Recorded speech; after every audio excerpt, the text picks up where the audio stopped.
No.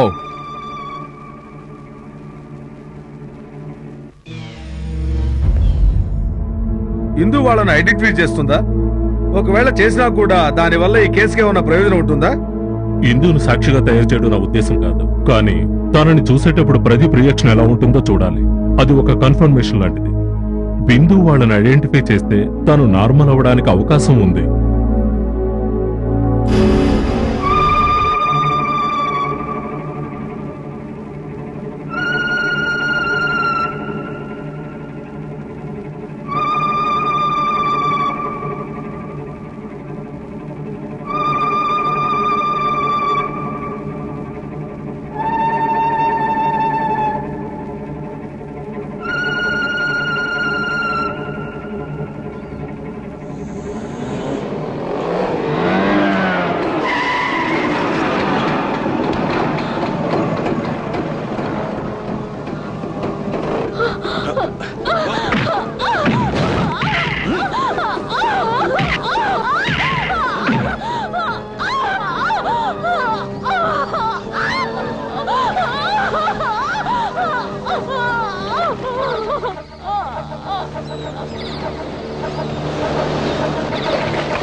ఏం చేస్తున్నావు?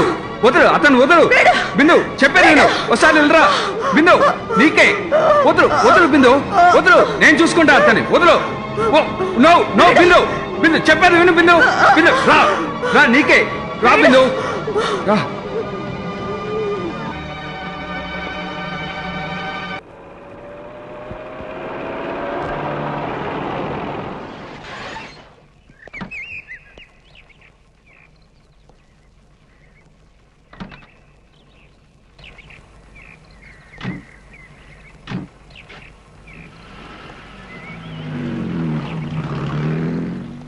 కొన్ని రోజులు వీళ్ళ విషయం రహస్యంగా ఉంచాలి.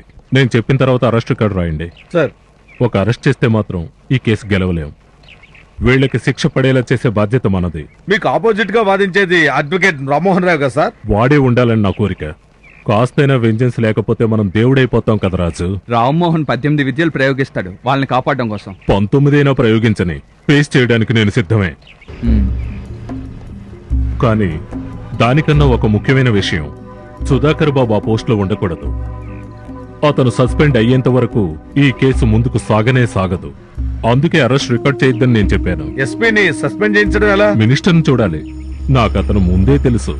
ఇంతవరకు అతన్ని ఏ హెల్ప్ అడగలేదు. కానీ ఇప్పుడు అవసరం వచ్చింది, వేరే దారి లేదు. ఓకే,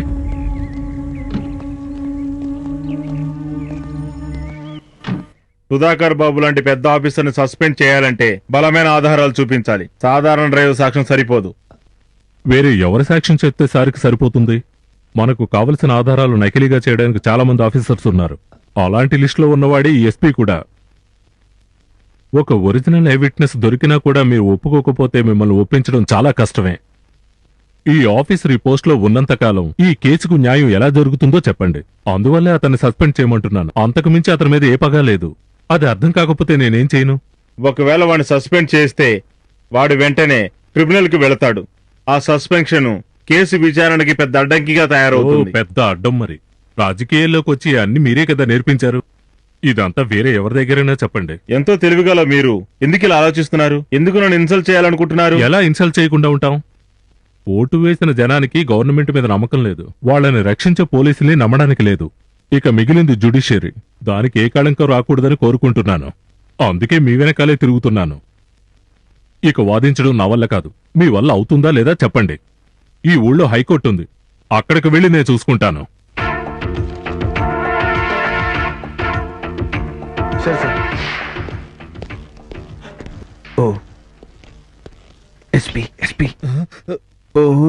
సస్పెండ్ అయినానికి సెల్యూట్ కొట్టమని మన డిపార్ట్మెంట్ లో ఏం చెప్పలేదు. ఎక్కడ్రా మీరు తీసుకొచ్చిన కుర్రాళ్ళు? వాళ్ళు ఇప్పుడే వదలాలి, ఈ నిమిషం వదలాలి. కోర్టు ముగించేసే కేసు రీఓపెన్ చేస్తారా? అలాగా? దాన్ని నేను కొంచెం సార్, చూడాలి. వాళ్ళు ఇప్పుడు జ్యుడిషియల్ కస్టడీలో ఉన్నారు. సస్పెండ్ అయిన అధికారి దగ్గర సమాధానం చెప్పాల్సిన అవసరం లేదు. సస్పెండ్ అయినా సరే నా పని నేను చూపిస్తాను. సూర్యోదయం లోపు నువ్వు పనిలో ఉండవురా. సార్, మీరు ఇదంతా చూసి భయపడక్కలేదు. ఏంట్రా నువ్వు వాడికి వంత పలుకుతున్నావు? అదేం లేదు, రాజుగారిలో ఏదో ఒక మార్పు వచ్చింది. ఇప్పుడు చెడ్డ మాటలు కూడా మాట్లాడడం మొదలు పెట్టారు. మీ మాటలు విని ఆయనకి చాలా కోపం వచ్చి ఆయన కుక్క, నక్క, పిల్లి, బల్లిని ఏదైనా చెప్పబోతారు. ఆయన మీ మొహం చూసి ఏదైనా అలాగే చెప్పబోతాడేమో అని ముందుగానే నేను ఆయనతో చెప్పుంచాను. ఓహో, అన్ని ఏర్పాట్లు చేసుకుని నాకు గొయ్యి తవ్వాలనుకుంటున్నారా? నీ అంతు చూస్తాన్రా యాదవనాయాలారా. హలో సుధాకర్ బాబు గారు, ఇంకో విషయం. ఇంట్లో పెళ్ళం బిడ్డలు పిలిచినట్టు మమ్మల్ని పిలిచారంటే మర్యాదగా ఉండదు. ఇంతకు ముందు ఆఫీసర్ అన్న విషయం కూడా మేము మర్చిపోతాం.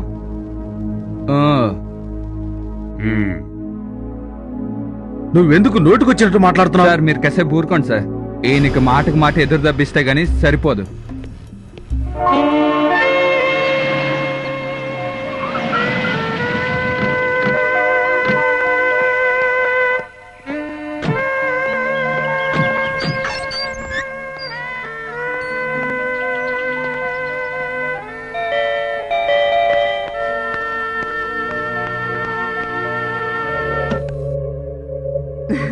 Hello, I am Jakamma. May I come in? నేను ఊహించాను. రండి. Thank you. It's a lovely house. You must be very very popular here. మీ పేరు, అడ్రస్ అన్ని ఇక్కడ ఉండే వాళ్ళందరికీ బాగా తెలుసు. బై ద బై, నా గురించి ఇంకా ఏం చెప్పలేదు. Actually I hate to say that, but I'm a multi millionaire. Actual గా బిలియనర్. మేడం గారికి ఇండియాలోను అబ్రాడ్ లోను చాలా బిజినెస్లు ఉన్నాయి. Sit down. Thank you. What can I do for you? నాకు తెలియని పొలిటీషియన్స్ గవర్నమెంట్ ఆఫీసులో ఈ దేశంలో లేరు. I repeat, what can I do for you? Jakkamma, విషయం చెప్పండి. ఇప్పటిదాకా ఎవ్వరు నా ముందు నా పేరు పెట్టి పిలవరు. You can call me madam. Sorry, I don't take orders.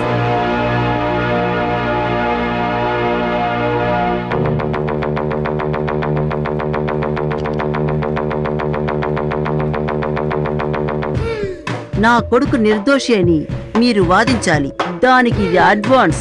Sorry, మీ కొడుకు వ్యతిరేకంగా పీపీగా వాదించబోతున్నాను. తెలుసు. I know that. ఇంతకు ముందు ఎన్నో కేసుల్లో నేరస్తుల కోసం మీరు వాదించలేదా? అది నా ఇష్టం. డబ్బు ఎంతైనా ఇస్తాను. మీకు ఎక్కువ ఫీజు ఇచ్చిన క్రెడిట్ నాకే ఉండని. Tell me your price. నువ్వెవరితో నా రేటు ఫిక్స్ చేయడానికి? నువ్వు విసిరేసే డబ్బు కోసం నీ వెనకాల తోకాడించుకుని తిరిగే వాళ్ళు చాలా మంది ఉంటారు. వాళ్ళకి నీ డబ్బు కావాలి, ఇంకేవైనా కావాలి. ఇవి రెండు నాకు అనవసరం. నా ఎస్టేట్ లో ఉన్న చెత్త నమ్మితే నువ్వు ఇస్తానన్న డబ్బు కన్నా 10 రెట్లు వస్తుంది. Get out. నా గురించి మీకు తెలీదు. నన్ను ఎదిరించే వాళ్లకు నేను త్రాసుపాము. గుర్తుంచుకో. హ. బురద పావును ఎవరు తాచుపోవన్నారు. మాటలు జాగ్రత్తగా రాని. ఏంట్రా, దాని వెనకాల తిరిగి ఎస్ బస్ అనే కన్నా కష్టపడి పని చేయరా. అడ్డంగా ఉన్నావుగా. వీడు పెద్ద మగాడు. పొర అమెరికాలో వీళ్ళ ఇంట్లో భగవంతుడి ఫోటో పక్కన ఇంకో ఫోటో కూడా ఉంది. ఆ ఫోటోనే జక్కమ్మ. జక్కమ్మ మాకు దేవత లాంటి వారు. నన్ను నా భార్యని అమెరికాకి తీసుకువెళ్లి మాకు అక్కడ ఉద్యోగం ఇప్పించింది ఆవిడే. ఆ విశ్వాసాన్ని మర్చిపోలేం. మర్చిపోలేకపోతే వదిలేయండి. దానికి మా తమ్ముడేం చేయాలి? ఆ జక్కమ్మ కొడుకు ఆపోజిట్ గా నా కూతుర్ని పెళ్లి చేసుకోబోయే అల్లుడు వాదిస్తే నేను సహించగలనా? ఆ జక్కమ్మ సహించగలదా? మీరు మీ తమ్ముడికి అర్థమయ్యేలా చెప్పాలి.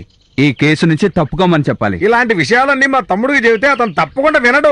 అలాగైతే ఏదో ఒకటే జరుగుతుంది. ఏంటి ఏదో ఒకటా? అర్థం కాలేదే. మీ తమ్ముడు ఈ కేసు నుంచి వాపస్ తీసుకోపోతే మీ తమ్ముడి పెళ్లి ఏంటి మీరు అపశకునంగా మాట్లాడుతున్నారు? నిస్తార్థం కూడా జరిగింది కదా, పెళ్లి జరగదంటే? జరగకూడదని మాకు ఉద్దేశం లేదు. కానీ నీ తమ్ముడు ఈ కేసు వాపస్ తీసుకోవాలి. ఓహో, మీరు ఇంత గట్టిగా చెప్తున్నారంటే అతన్ని కేసు వాపస్ తీసుకోమని చెప్తా. అంతకన్నా ఏం చేయగలను చెప్పండి. ఇప్పుడు చూసావు మావయ్య, నేను చెప్పినట్టు జరిగింది కదా. ఇప్పుడు అన్నయ్య చెప్తారు, తమ్ముడు వింటారు. ఆ విషయాన్ని నువ్వు నీళ్ళ మీద రాసిపెట్టు. అన్నయ్య చెప్తాడట. ఇలాంటి పెళ్లిళ్ళు ఎన్ని ఆగిపోయినా సరే ఈ కొండ పెళ్లి వాళ్ళు ఎలాంటి పరిస్థితులను భయపడేదే లేదు. ముందు ఇక్కడి నుంచి వెళ్ళండి. వెళ్ళమంటుంటే నువ్వెవరయ్యా చెప్పడానికి? మీ తమ్ముడు చెప్పమాను. ఇప్పుడు నేనే చెప్తాను. నేను చెప్పింది నా తమ్ముడు తప్పకుండా వింటాడు. మా తమ్ముడు జీవితాంతం పెళ్లి చేసుకోకుండా బ్రహ్మచారిగా ఉన్నా పర్వాలేదు. మీ అమ్మాయిని మాత్రం పెళ్లి చేసుకోండి. వెళ్ళండి. వెళ్ళమంటుంటే అమెరికా సంబంధం అట. సన్నాసులు.